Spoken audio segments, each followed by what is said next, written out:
My family cut contact with me for 9 years because of a lie. Now it's my turn for revenge. My cousin accused me of something I didn't do, and my family were so disgusted by me that they cut contact. I just feel so lost on what to do. I grew up in what was probably the most normal of normal households. My parents worked a lot, but still managed to care for me and my 3 older sisters.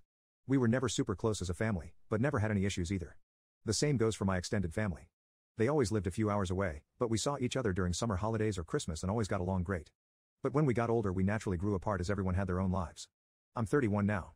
In 2014, when I was 22 and attending uni, I got a phone call from my mother that turned my life upside down. I remember I didn't even answer at first, because I was gaming with friends. But she called again immediately after the first call. This was an unwritten rule in the family. If you call twice like that, it's important. Like someone died important. So when she called again, I excused myself and answered, only to hear chaos in the other end. Like people were arguing.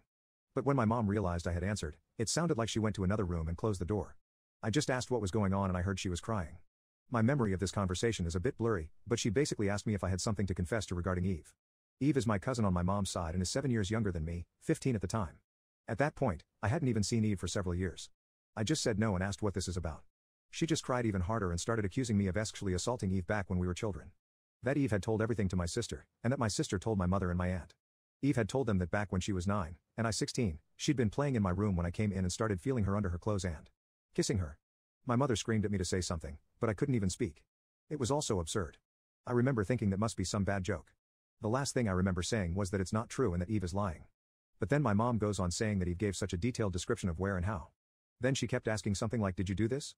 Did you do this?" And I just screamed back at her no. Each time. It all ended with my mom putting me on speaker and both my mom and dad saying that they don't want anything to do with me and never to contact them again. 2 of my sisters texted me later that day, pretty much saying that I'm disgusting and then blocked me. I know it's weird, but after that call I went to have a long shower. To this day I still don't know why I did that. After calming down, I started calling and texting everyone, even Eve. No one answered and the ones who hadn't blocked my number by then quickly did so.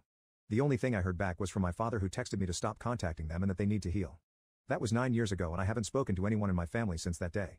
To say this effed me up is an understatement. I was living in a haze for weeks after that and hardly ate at all. It didn't help that this was right before I was supposed to defend my bachelor's thesis and was already stressed out. Luckily my co-writer sensed something was up and saved me by controlling the conversation so that I got the easy parts. Without him I am sure I would have failed. Needless to say, no one came to my graduation.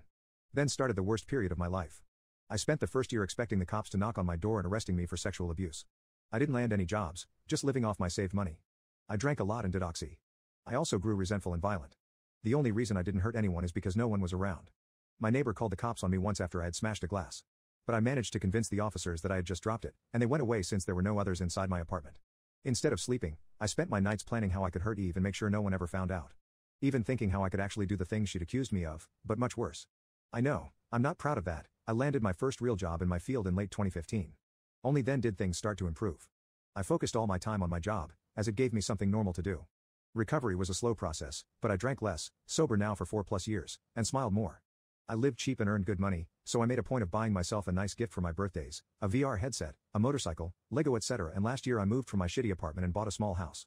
It was an old dream of mine to have my own garage and a garden to care for. This has boosted me even more. So my life is okay now. I still have problems. I've been on antidepressants for the last few years and while they help, it's not in a happy way. They simply remove the dark thoughts and replace them with dead ones. My trust in other people is close to non-existent.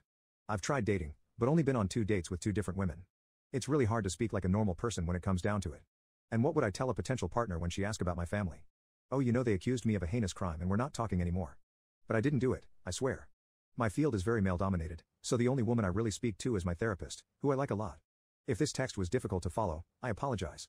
I'm not good with words on the best of days, and I started rambling a bit when it all came back to me. It's already getting long, so I will fast forward to my current issue.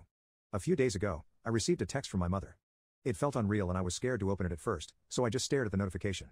For hours before opening it. Yesterday, another text followed. Translated, they basically say, Text 1, "Hi, it's been so long since we talked. We miss you and want to know how you're doing." Here she writes a long text about my sisters and how my nieces and nephews are getting big. I didn't even know I was an uncle. Know that we love you and always will. Mom and dad text too, "Hi, we understand if you don't want to talk to us after what happened, but please listen. Last month, the subject of you was brought up at a family gathering. During this, Eve was downplaying everything that had happened to her. It got so awkward that she finally admitted that nothing happened and that she probably just dreamt it. We were all appalled by this. When we last spoke, we wanted to protect Eve and did the only thing we thought we could do. We know that's not excusing how you were treated. What Eve did was wrong and we're all angry at her. We have called everyone that knew and told them the truth. We all want to speak with you and your sisters want you to meet their families. Please write back if you can find it in you to forgive us. Mom and Dad. So yeah. That's my situation right now. I haven't answered, but they no doubt know I've seen it. Truth be told, I'm seething. So many old, SHT memories are now stirring again. I don't want to forgive them and I wouldn't trust myself to be in the same room as them right now. Part of me wants to call my family and unleash everything on them, to guilt them with everything I went through until they all hit their rock bottom. Then dedicate my life to making my cousin's life as miserable as possible. The other part wants to ignore them and continue with my okay-ish life with my motorcycle and my garden to keep me company. I don't have any friends. The only people I speak to are my coworkers, but we're not really close. I've called my therapist's clinic, but they told me she's on vacation and won't be available for weeks, and I don't want anyone else than her.